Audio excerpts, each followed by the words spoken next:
Opa, agora sim. Boa tarde a todos. Aqui tive um problema de conexão, mas acho que já está resolvido aqui. Opa, professor, tudo bem? Oi, Cris. Tudo Tudo bom? ótimo. Desculpe, eu tive que sair e voltar porque estava com problema de conexão aqui, Não, tranquilo. em razão do local onde eu estava. Tentei fazer, mas está tudo certo. Não, tá Bom, tudo ótimo. então, professor, Ih, eu falei, né, que não ia falar, professor. Estamos Pois aqui com é. o Gerli Nunes, que é a maior referência que a gente tem sobre processo e tecnologia. Ele quer ser apresentado como advogado e atleticano, então eu vou respeitar, mas todos já sabemos que ele é professor da PUC, da Universidade lá de Minas Gerais, não é isso? Então, seja muito bem-vindo. E a gente está aqui para falar desse tema que é tão importante para a gente aqui na AGU, mas também para todos os colegas de outros órgãos que estão nos assistindo, estudantes, advogados. Então, vou ser bem breve, porque a palavra é toda sua, professor. Tem muito assunto aqui para a gente falar. E conforme for desenvolvendo, a gente vai passando aqui para alguns pontos que a gente combinou. Então, muito Tá obrigada, ótimo. professor. A palavra é toda sua. Cris, primeiramente eu queria te agradecer muitíssimo pelo convite e já te repreender por começar a live mentindo, porque eu não sou nenhuma referência do tema, eu sou só Oh, um reles aprendiz, como quase todo mundo, no final das contas. Estamos todos tentando entender os impactos dessa mudança ou disso que eu venho chamando de virada tecnológica no direito processual, pela percepção de que a tecnologia ela para de cumprir tão somente um papel instrumental e começa a promover uma verdadeira revolução nos institutos, no próprio modo como a gente começa a pensar em designs de sistema de disputas, para que nós consigamos, em alguma medida, até projetar novas possibilidades, novas abordagens para os conflitos, num perfil até recentemente impensável, e no próprio modo como, em alguma medida, nós começamos a lidar com essas tecnologias até nas nossas profissões. E vocês, no âmbito da GU, são uma referência em alguma medida, vocês são o maior escritório do país, vocês têm 8.000 advogados, se eu não me equivoco, ou seja, vocês têm um escritório extremamente bem estruturado e vocês já se valem de uma plataforma muito consistente, que é o Sapiens, agora vão ter o Sapiens 2, que já oferece para vocês uma série de, digamos assim, vantagens táticas como litigantes habituais que são, e que me parece, inclusive, que até de posse dessas novas plataformas, dessa plataforma que vocês têm e com as potencialidades que ela tem em termos de captação de dados e de vinculação e de criação daquilo que você é doutora no tema, da ideia de criação de interoperabilidade e de pensar, inclusive, em novas formas de interface, de APIs para, em alguma medida, vincular sistemas, vocês têm uma possibilidade, inclusive, de começar a promover novos tipos de gerenciamento dos litígios repetitivos que vocês têm, que só players na advocacia privada com um tipo de litigância mais de massa e que vão conseguir ter um conteúdo muito grande de subsídio de dados que conseguiriam fazer o que vocês têm potencialidade para, em alguma medida, fazer e que, em alguma medida, já vem levando a cabo e que me parece que agora, inclusive com gente muito boa que tem, inclusive, essa formação dúplice no direito e na tecnologia e os que é. não têm essa formação dúplice têm uma preocupação, uma formação e um estudo em torno da tecnologia, como é o seu caso, inclusive, ou seja, vocês têm profissionais muito bem gabaritados para lidar com isso e que podem, inclusive, pensar nessa ideia de novas abordagens para dimensionamento de conflitos e para, inclusive, conseguir lidar com novos modos, inclusive, até para induzir determinadas linhas digamos assim, de anuência das teses que vocês, em alguma medida, podem defender, com um nível de sofisticação do que eu venho chamando de advocacia de dados, que é um passo muito adiante, porque eu não gosto muito de uma expressão que as pessoas usam, como se fosse expressão assim, da moda, mas advocacia 4.0, advocacia 5.0, agora Pois fala é. 6.0, né? Vai chegar, ou seja, eles vão dar uns nomes assim, de fantasia, que na verdade está fazendo alusão nesse tipo de atuação embasado com um trato da informação, com o trato dos dados, que pode oferecer uma série de vantagens muito consistentes, inclusive até se unido a determinados estudos, por exemplo, de viés cognitivo, você pode até induzir determinados tipos de comportamento com o uso de plataformas tecnológicas, que você consegue antever, inclusive, quais argumentos vão ter maior impacto com um decisor em detrimento do outro, porque você consegue fazer uma anamnese através até de alguns modelos algorítmicos de processamento de linguagem natural, que você pode ler as próprias decisões e verificar quais os argumentos mais recorrentes de um determinado juízo ou de um determinado órgão colegiado, que pode, inclusive, induzir que você, através do modelo algorítmico treinado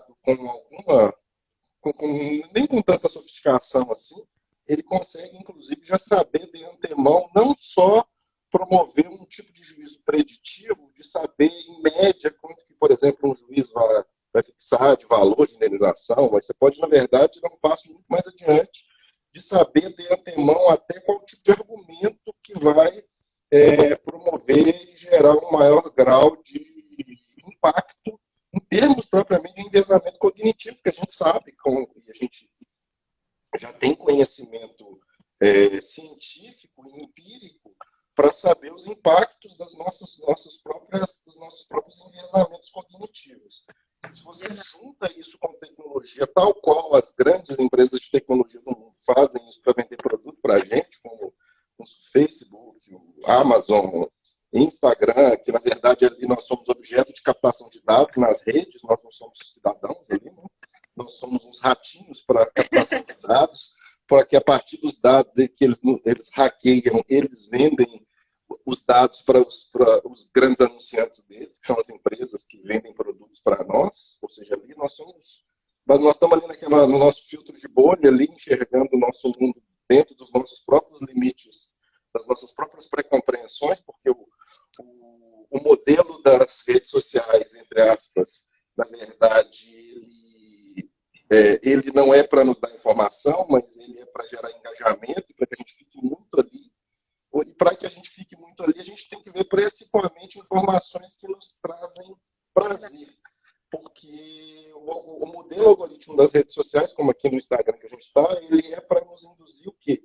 Injeções de dopamina a cada like, a cada compartilhamento, a cada comentário, e um olhar de 80% a 90% de informações que trabalham com o nosso viés de confirmação, ou seja, confirmam as nossas próprias pré-compreensões. Só que percebam que isso é feito com uma finalidade, vender produto.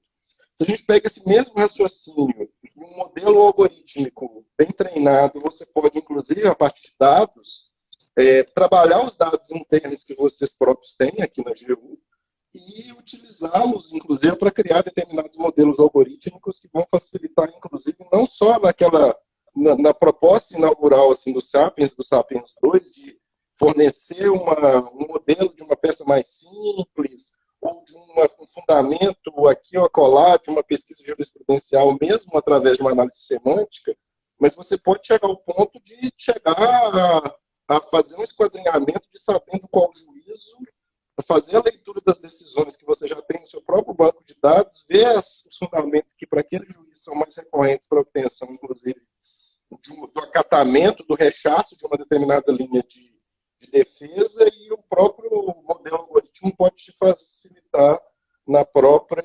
oferecimento de propostas de elaboração de peças nesse sentido. Então, e a gente está casando aqui dois grandes campos de estudo, que é o estudo dos vieses e o estudo das heurísticas e o estudo e essa percepção do emprego de tecnologia para promover essa virada, ou seja, esse modo de lidar e de atuar como profissional da nossa área.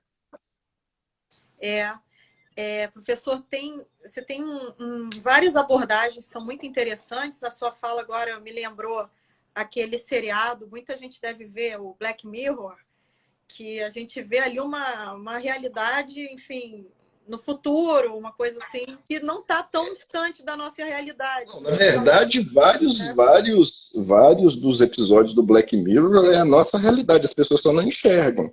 É, Tem dois autores franceses que eu gosto do livro deles, é recente o livro deles, que é o Antoine Garrapon. Na verdade, eu sou um leitor do Antoine Garrapon há muitos anos, que ele tem um estudo muito interessante sobre os sistemas processuais, o sistema de justiça, o modo de atuação dos juízes, e ele tem uma obra relativamente recente, bem recente, na verdade, com o Jean Lassalle, que chama Justiça Digital, e no qual eles vão falar de uma revolução gráfica que a tecnologia, em alguma medida, ela gera. Ou seja, o pessoal está reclamando aqui do meu áudio.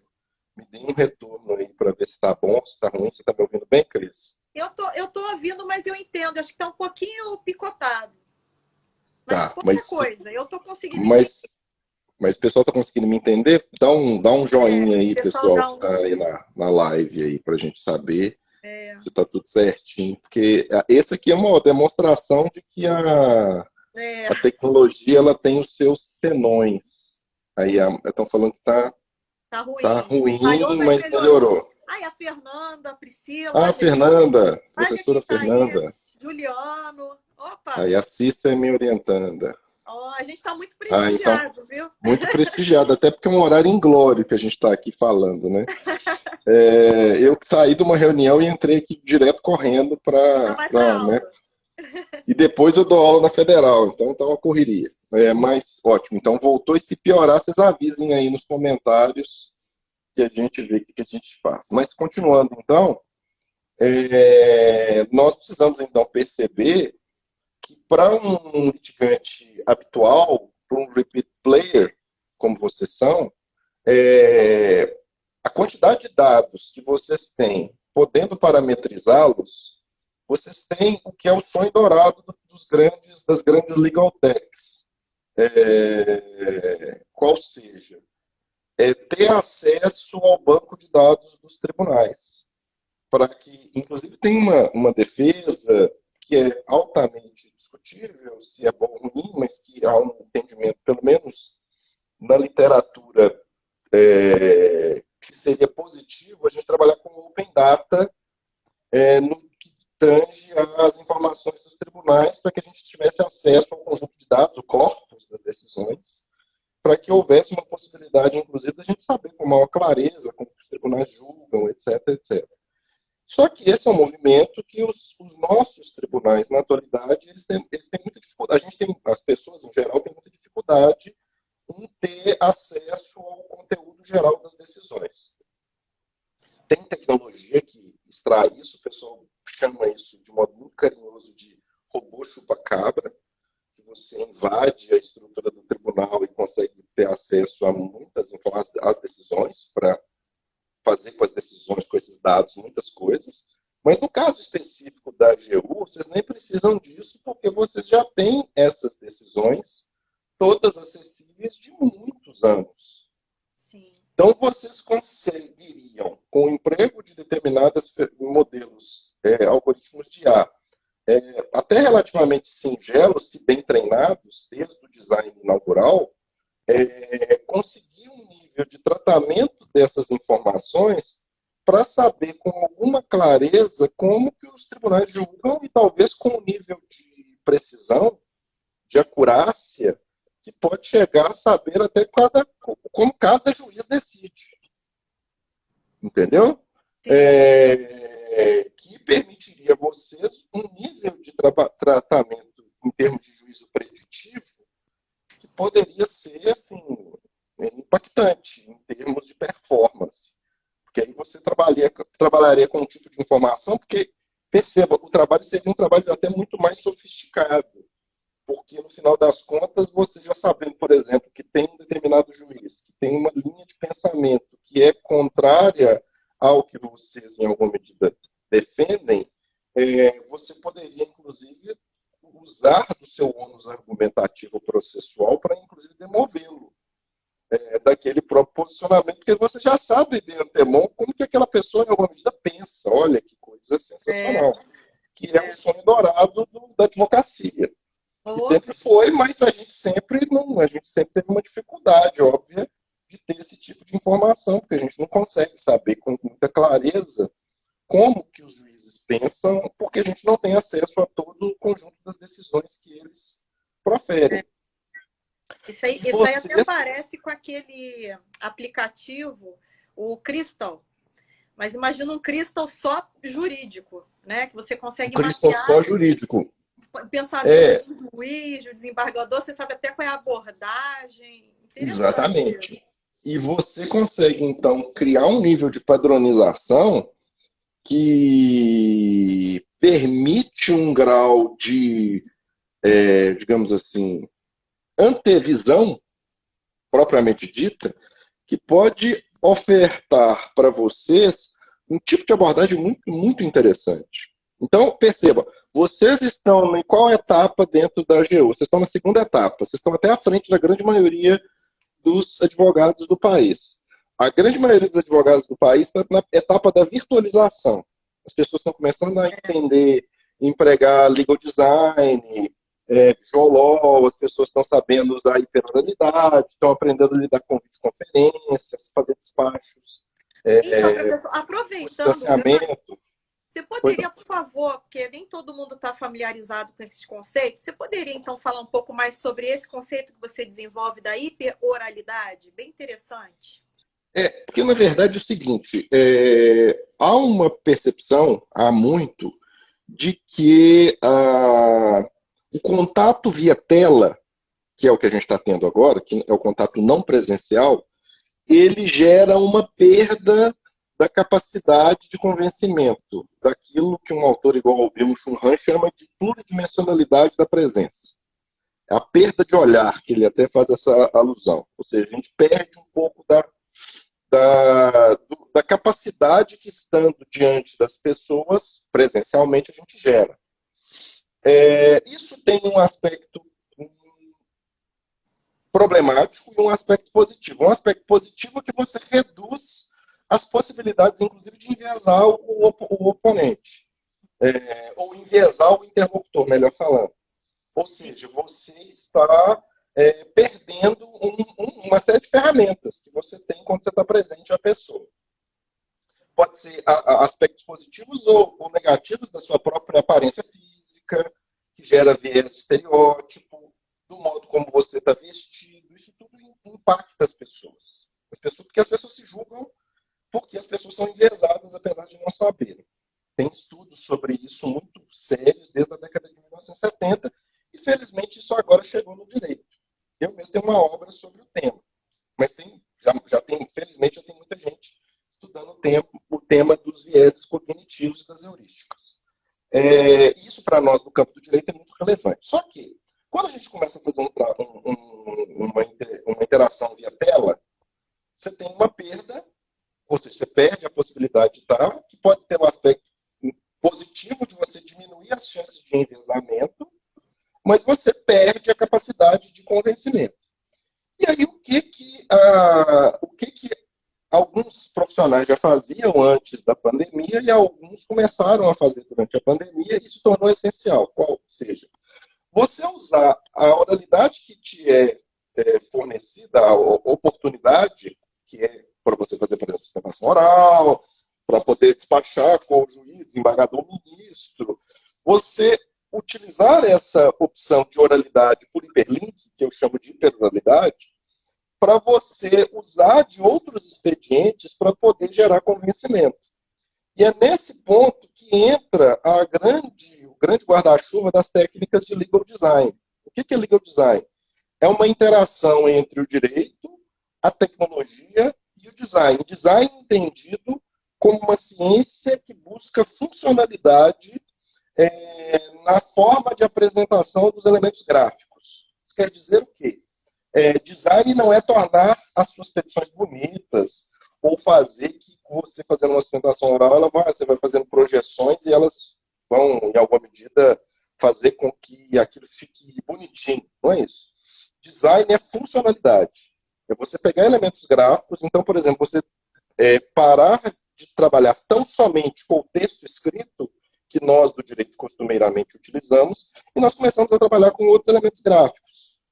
Então, por exemplo, quase não. No meu caso, todas as sustentações orais que eu fiz, né, por hiperoralidade, por videoconferência síncronas, durante a pandemia, eu preparo uma projeção, uso algumas plataformas gráficas, alguns softwares, e coloco nessas minhas manifestações, eu projeto, independentemente da plataforma, pode ser o Microsoft Teams, como é usado em São Paulo, o Cisco Webex, como é usado em quase todos os tribunais do Brasil, e elas têm a ferramenta de você projetar a tela. Então, na medida em que você vai fazendo a sua exposição, você vai projetando um documento relevante, uma foto, um gráfico, porque, inclusive, existem estudos, por exemplo, que você aumenta em mais de 40% a capacidade de convencimento se você usa, por exemplo, uma foto. Se você usa um gráfico, você aumenta em mais de 30% a capacidade da pessoa de prestar atenção e convencer-se acerca daquelas falas. Isso é estudo empírico. Então, você se vale desses outros elementos gráficos para poder, em alguma medida, compensar, inclusive, a perda da possibilidade de estar presencialmente perante o magistrado. Alguns, inclusive, gravam despachos, eu até faço isso, coloca lá um QR Code numa petição e manda um despacho por hiperoralidade, e você faz um controle de views na plataforma que você hospedou o vídeo para saber se aquilo foi visto ou não.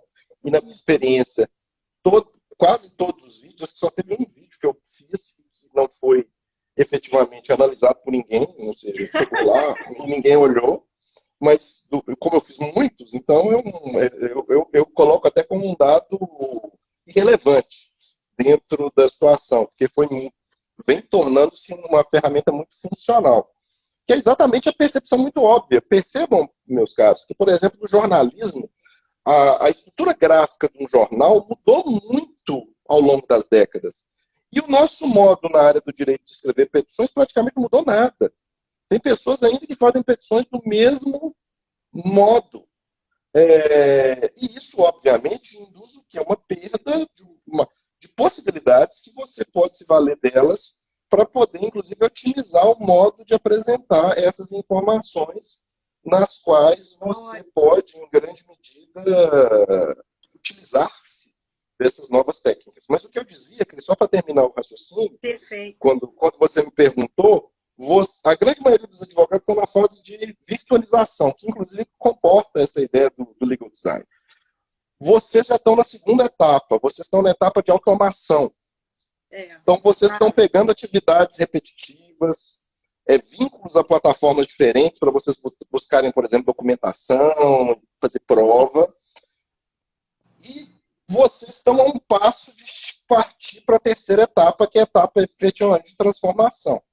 Que aí é você usar os dados e tratar os dados que vocês têm para auxiliar na capacidade de vocês de, inclusive, subsidiar para que vocês fiquem principalmente trabalhando na formação de tese mesmo e potencializando as chances de obtenção de sucesso, até porque vocês têm um dado, que vocês têm o maior escritório do Brasil, vocês têm boa parcela dos melhores advogados do Brasil trabalhando com vocês. Ou seja, porque você pega um escritório muito grande, você tem perfis de advogados. Tem advogados heads que estão lá trabalhando em formação de tese, mas às vezes tem advogados recém-formados, e aqui a questão de recém-formado também nem é tão relevante, mas menos hábeis, que aqui não é uma questão de idade, é uma questão de habilidade. Eu trabalho com pessoas muito novas, extremamente hábeis. Então, é uma questão de habilidade. E vocês já trabalham principalmente com profissionais muito habilidosos, muito preparados. O recrutamento de vocês é um recrutamento muito sério. Então, vocês têm umas possibilidades que permitem agregar tecnologia com um nível de potencialidade, de êxito, que basta você conhecer um pouco da tecnologia, de como que ela funciona e tomar alguns cuidados. E esse é um problema também. Na hora de você desenhar modelos algoritmos de IA, não é uma coisa tão singela. As pessoas acham que é um negócio meio mágico, assim. Você coloca os dados parametriza o modelo algoritmo de PETSI, ele parametriza os dados e, em alguma medida, eles vão te dar uma resposta, que não é, é um trabalho, é uma tarefa extremamente complicada, extremamente delicada, até porque se você estrutura um modelo mal, você pode gerar um erro exponencial. Ou seja, ao invés daquilo te ajudar, aquilo pode gerar efeitos trágicos, como a gente já tem uma série de exemplos, inclusive no próprio direito, que mostram, inclusive, ferramentas de IA que potencializam preconceito no campo penal, por exemplo, no campo do policiamento. Inclusive, tem todo um movimento na atualidade contra o policiamento preditivo no mundo inteiro. A IBM mesmo já começou um movimento para falar que não vai mais subsidiar os governos para auxiliar no reconhecimento facial, para tratar a criminalidade. Por quê? Porque os erros são bem brutais. Eu não estou falando de um modelo algoritmo feito como é que fala, na garagem. Estou falando de empresas com potencialidade, como uma IBM, uma Microsoft, ou seja, empresas muito bem estruturadas que percebem que tem, sim, modelos algorítmicos que cometem erros muito grosseiros. E um dos exemplos mais emblemáticos foi um robozinho que a Microsoft criou para o Twitter, que chama Tai, que ele foi colocado para medida na verdade, o Tai foi criado para o Twitter para fazer interação com os usuários do Twitter. E, basicamente, o que o Tai fazia? Ele fazia uma varredura dos tweets e mantinha a interação a partir dos parâmetros que ele foi estabelecendo. E eles só deixaram o Tai funcionando por pouco mais de 24 horas, porque ele começou super simpático, bom dia, boa tarde, boa tarde. Com menos de 48 horas, ele ficou misógino, ele ficou racista e começou a falar, defender o nazismo. E aí, ele vai absorvendo as informações do meio e vai se tornando aquilo, né? E parametriza. Olha, o que eles fizeram com o Tai com menos de 48 horas? Cortaram ele. Gente, que coisa! É o reflexo da sociedade. Pois é, e esse é um problema. Porque, no final das contas, você lidar com decisões sensíveis é um aspecto muito discutível. Por isso que a questão em torno de utilização de IA com finalidade efetivamente decisória e não finalidade, como se diz, de assistência para decisões sensíveis é algo muito discutível dentro da própria comunidade da tecnologia. E no campo do direito mais ainda. Mas, por incrível que pareça, os grandes debates em torno de pensar ali na modelagem algorítmica, em torno de pensar em fairness, em accountability, em transparency, em impacto social, e etc, etc, é uma preocupação muito mais do pessoal da tecnologia do que do pessoal do direito. Porque o pessoal do direito, especialmente nós aqui no Brasil, nós estamos com problemas tão graves e a fala quase sempre nossa, é qual? Nossa, nós temos serviço demais. Nossa, nós temos atividade demais. Então a gente precisa criar alguma coisa para aumentar a eficiência. Sim. E às vezes a gente não sabe que da constatação do problema, muitas atribuições, digamos assim, até você chegar à criação de um modelo que seja adequado, não é uma tarefa muito simples. Então, não adianta você modelar de qualquer jeito para chegar a um resultado de qualquer jeito, porque você pode chegar a um resultado muito ruim. Então, e assim, a fala e a preocupação, muitas vezes, e quem fala isso não sou eu, quem fala isso são as pessoas da tecnologia que eu mantenho interlocução. E é um pessoal muito gente boa, o pessoal da tecnologia.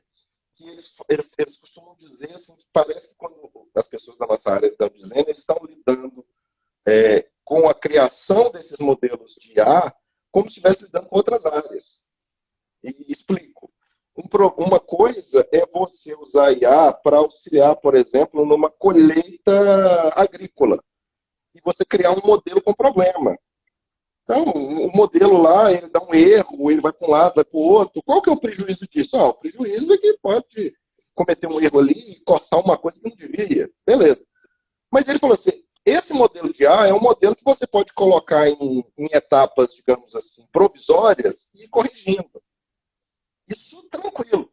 Mas vocês fazerem isso na área de vocês é muito perigoso. Porque vocês estão lidando com aquilo que eles chamam de decisões sensíveis.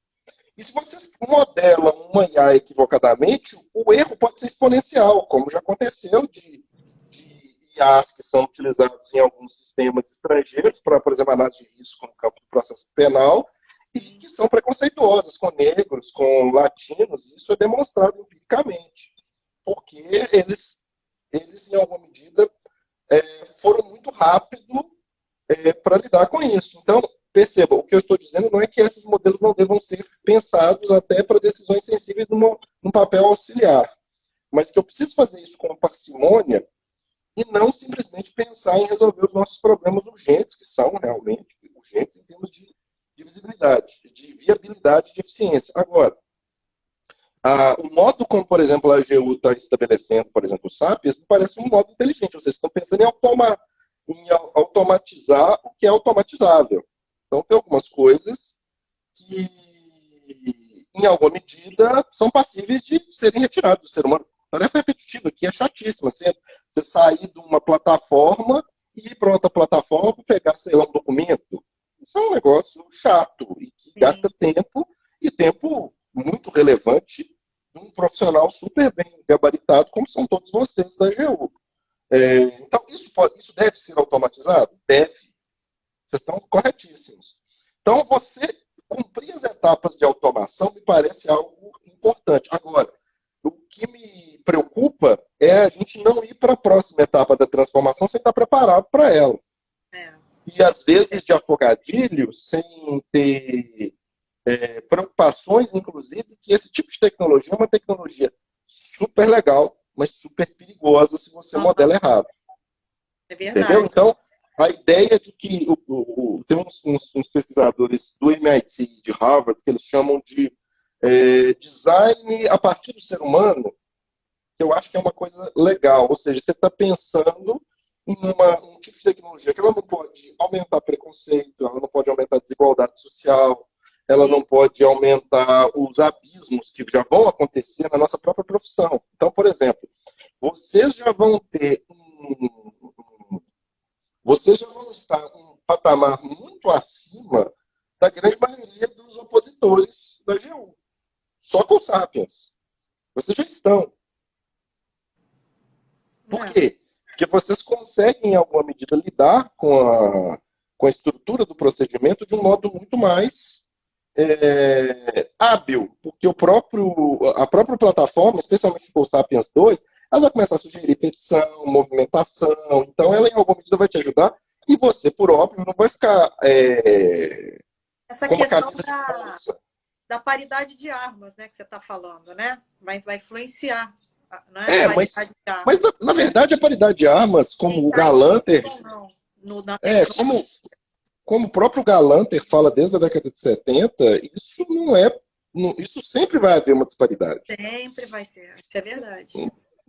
Sempre vai ter um advogado tecnicamente melhor do que o outro. Só isso já gera quebra da isonomia.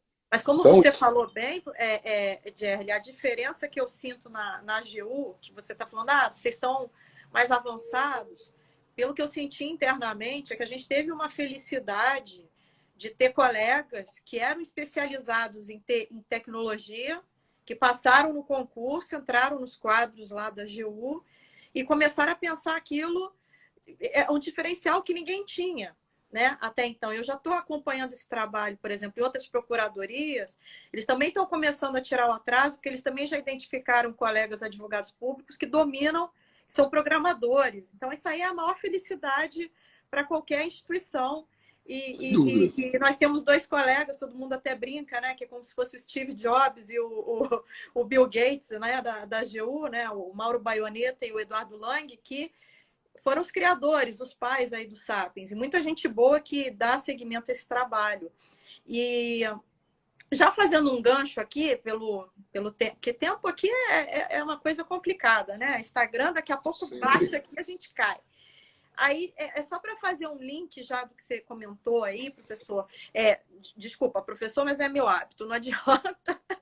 Que foi sobre a questão do visual law, né? Do design law, que eu já até acompanhei várias palestras suas sobre esse tema.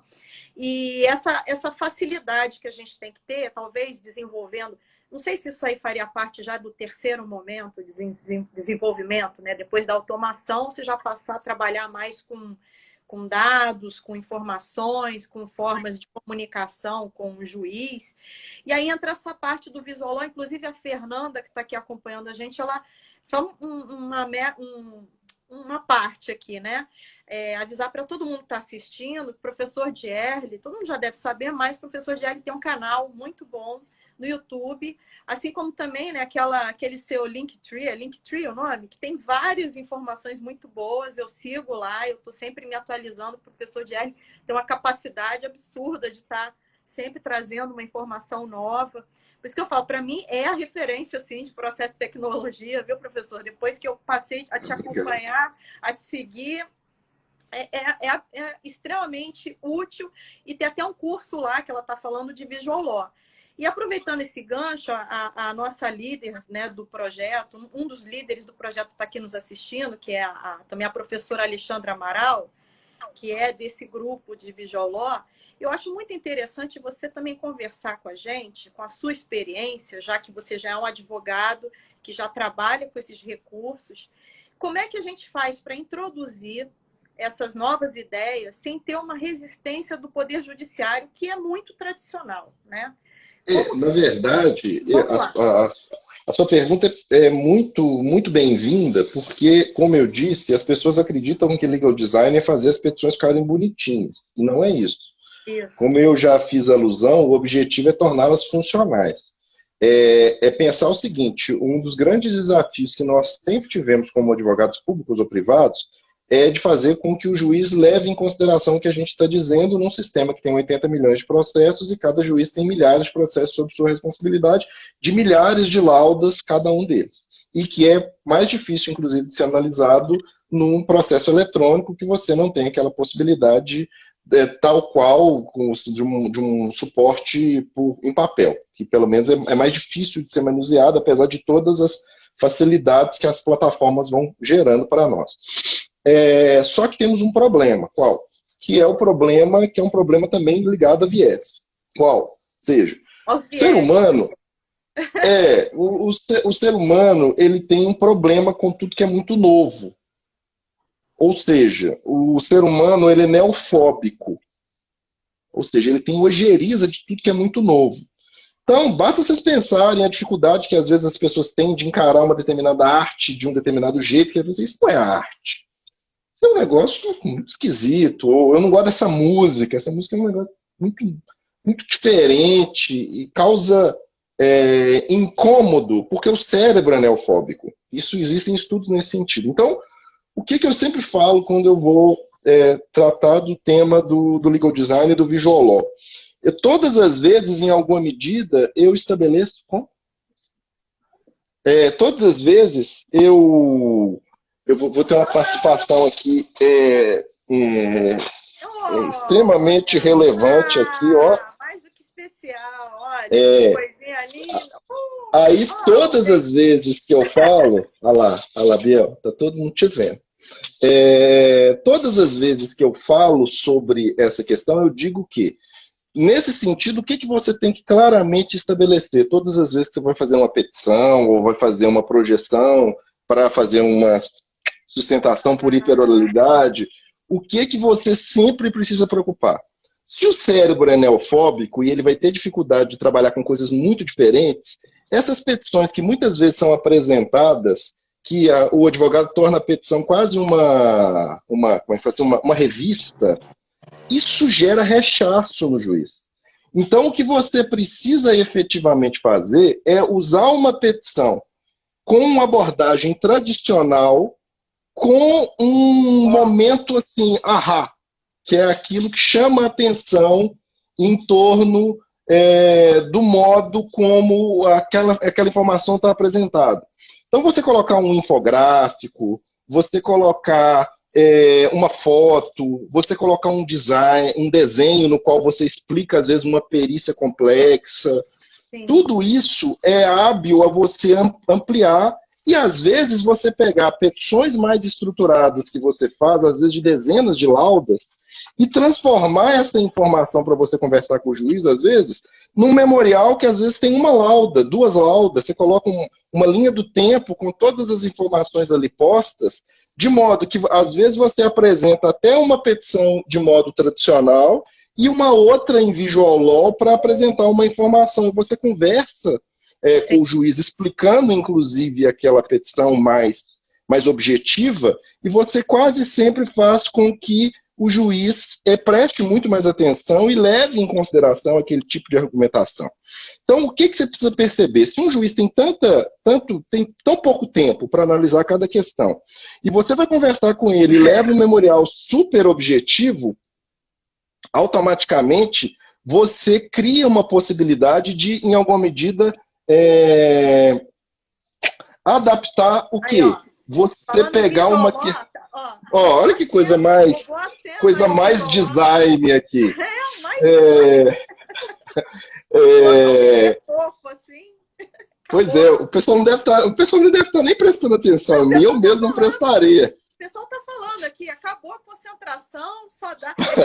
É Biel o nome dele? É Gabriel que ele chama. Gabriel. Ó, Gabriel também, que nem da Fernanda, gente. Que bacana. Pois é. É o melhor amigo do meu filho, hein? Pois é. Aqui, ó, agora ele vai sair, ele fez a sua participação especial, dá um oi para todo mundo. Um beijo. Que fofo. Fiquei muito feliz aí, com a participação dele. Pois é, a participação mais que especial, uma coisa que quase nunca acontece, muito de vez em quando. Mas voltando ao que a gente estava dizendo, o que então você tem que pensar? Você tem que prototipar a sua petição, a sua manifestação, de modo a usar do design, às vezes de modo com parcimônia. Sim. Ou seja, você tem que usar naquelas... Às vezes tem uma informação super complicada, então, por exemplo, você está fazendo, sei lá, um IDPJ, um incidente de desconsideração da personalidade jurídica, você está mostrando uma situação de fraude super complicada. Sim. Às vezes você monta um gráfico ou uma figura mostrando como que foi que a empresa passou para outra e etc, etc. O juiz bate o olho numa figura e ele consegue entender o processo de fraude. E como que, em alguma medida... É até aquela piada que a gente faz, né? Desenha aí para eu entender, né? Porque é tão complicado, desenha aí para eu... Mas é verdade, porque, por exemplo, eu mesmo trabalho em alguns processos envolvendo societário ou envolvendo alguma questão mais complicada, que se eu não fizer isso, até para explicar para o juiz que não vai ter tempo hábil para entender, às vezes, uma cadeia documental super complicada, na qual houve uma movimentação, o dinheiro saiu do país, voltou e etc, etc. Eu monto aquilo ali, claro que super referenciado com os elementos que já estão nos autos, e às vezes até numa petição mais extensa, mais pormenorizada, você efetivamente amplia muito as chances de que aquela informação seja levada em consideração. E pela minha experiência, e eu faço isso há bastante tempo, antes disso, inclusive, ser chamado de visual law, eu em alguma medida já pensava nisso, porque para mim acho que a advocacia é uma atividade de adaptação constante, porque senão você não consegue prestar um bom serviço para os seus clientes. Então, a advocacia é uma função para pessoas que têm capacidade adaptativa, jogo de cintura. Se você não tem essa capacidade desse jogo de cintura, você tem muita dificuldade de se manter, inclusive em alta performance na advocacia, porque em alguma medida você não vai entender como que aquilo vai ser estruturado e você vai perdendo. Porque é muito comum, às vezes, advogados com mais experiência, falam assim, pô, eu fazia desse modo, funcionava, agora não funciona mais. Mas é por isso, porque você precisa se adaptar. E agora, com esses novos empregos de tecnologias, com essa discussão de advocacia de dados, como que vocês podem levar a cabo, inclusive até com vantagens e diferenciais em relação à grande maioria dos advogados, porque a grande maioria dos escritórios não vai ter nem condições de investir num tipo de tecnologia a curto, médio prazo que ofereça isso, salvo se a gente chegar a, como acontece em outros países, que a gente tem quase um Netflix que faz isso, né? Uma empresa que faz pesquisa jurisprudencial pontual de cada juiz e que te dá um mapa, e tem alguns países fora daqui que tem plataformas que geram esse tipo de informação para os advogados. Mas até a gente chegar nesse nível, vão ser os players com maiores possibilidades, inclusive financeiras, de investimento, que vão poder fazer esse tipo de abordagem. E, para tanto, nós já temos tecnologia. A gente só precisa colocá-la em prática. Perfeito. É claro que é uma tecnologia que tem riscos? Tem. A gente precisa saber lidar com esses riscos e a gente precisa buscar muito subsídio. E eu acho que esse é o momento que eu inclusive, estou tentando, dentro das minhas limitações, pela minha vida meio complicada, né, muita coisa ao mesmo tempo, tentar, inclusive, ajudar mais pessoas a perceber o fenômeno, estudar o fenômeno, essa virada, entendê-la, porque, no final das contas, a gente precisa ter mais gente discutindo o tema, entendendo as interações da tecnologia com o direito processual e com o direito em geral, para a gente, inclusive, poder, como jurista, contribuir, inclusive, para a melhoria do sistema jurídico como um todo.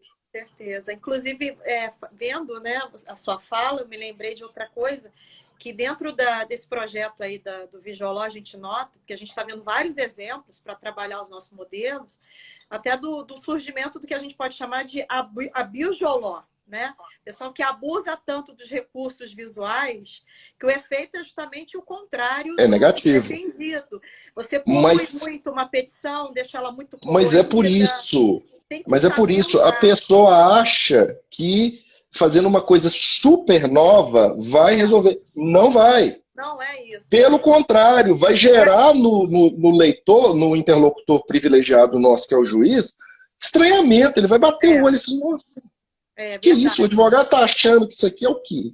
Não, e uma coisa que você falou que é importantíssima é dar significado, dar utilidade ao recurso do Visualó. Então, ele tem que ser, de alguma forma, útil. Senão, você faz de uma maneira tradicional, dá uma enxugada no seu texto, isso já ajuda. Quanto mais objetividade, melhor. Eu acho que tudo isso está dentro do conceito do Visualó. E outra coisa também que você falou, eu acho que um grande problema que a gente tem também ainda a enfrentar é nivelar esse conhecimento sobre tecnologia. Porque se por um lado já tem pessoas como você, como os colegas da AGU, que já estão pensando em técnicas mais assim sofisticadas de tecnologia, tem gente que não sabe nem fazer uma intimação eletrônica, não sabe nem abrir o e-mail. Então, eu acho que a gente ainda tem um processo de nivelamento muito sério para enfrentar, para a gente poder conversar melhor sobre essas técnicas mais sofisticadas, né? Mas assim... Pode falar. Pode terminar o raciocínio. Eu queria que você comentasse exatamente isso. E também aí, puxando um pouco a sardinha para aquele assunto lá da interoperabilidade, como que você acha também que estruturalmente o CNJ, o Poder Judiciário, os advogados, a OAB, podem, em colaboração, desenvolver algo nesse sentido, né? Qual seria um bom caminho aí a ser trilhado? Eu acho, o primeiro problema que a gente tem é o problema que em tecnologia você pensar em regulamentação, no sentido tradicional, pensando numa norma altamente descritiva, é um negócio muito perigoso, porque a tecnologia ela tem um avanço exponencial. A gente é governado por uma lei mais acelerada do que aquela que o Greg Moore, que chama Lei de Moore, que é assim, a capacidade computacional ela dobra a cada 18 meses. Hoje eles falam que a capacidade computacional dobra muito mais rapidamente. A gente gera uma quantidade de dados incomensurável a todo momento. Então, ou seja, normatizar isso é muito complicado. Então, particularmente, eu acho que a gente está num momento que a gente precisa pensar, como eu venho até sugerindo, para coisas até muito singelas, como, por exemplo, a questão das audiências por videoconferência, a ideia da OAB tentar promover protocolos com o Judiciário ou com o próprio CNJ, se for a OAB federal, para tentar, em alguma medida, criar alguma governança em torno do emprego da tecnologia. Mas nós temos uma questão que alguns empregos de tecnologia, como não tem nenhum grau de normatização, quem é o litigante habitual, ele pode usar isso em benefício estratégico próprio, como já vem acontecendo, por exemplo, com as plataformas de ODR, Online Dispute Resolution, que não respeitam muitos princípios éticos, como, por exemplo, você pensar numa primeira fase de participação informada dentro da plataforma. A plataforma não, ela é parametrizada já com dados que vão favorecer uma das partes, que às vezes é quem, inclusive, criou a plataforma. Sim. Isso, para mim, é um problema, porque isso fere isonomia, isso fere um grande número. Agora, essa sua ponderação é precisa. Nós temos um quadro de desnível de conhecimento de tecnologia e de habilidade no uso da tecnologia que é muito grande, que inclusive gerou o problema, inclusive, das que a sua tese elucida muito bem, que agora é livro, inclusive, todos devem adquirir. Ainda não lançou, não, gente. Tô falando que Mas lançou, ainda não. assim que lançar, comprem. Que é o problema da interoperabilidade. Você cria um bando de sistemas que não conversam uns com os outros, que é uma coisa, para falar pouco, ilógico. Porque você teria que ter dentro do sistema, e eu acho que o CNJ, de um ano e pouco para cá, nessa atual presidência do CNJ, teve uma percepção muito grande. Qual seja, eles começaram a pensar na ideia de que os projetos de tecnologia devem partir de um projeto guarda-chuva dentro do judiciário e as iniciativas do judiciário elas devem se retroalimentar. Porque o que nós tínhamos, em alguma medida ainda temos, é cada tribunal querendo criar um projeto de tecnologia próprio, quando, na verdade, os problemas entre eles são muito parecidos, podem ser, não ser idênticos, mas que você pode criar uma interface entre os projetos que eu adapte o modelo algorítmico criado lá no Tribunal de Justiça de Rondônia, no Sinapses, para o Tribunal de Justiça de Minas e do Tribunal de Justiça de São Paulo, para o TRF tal ou qual.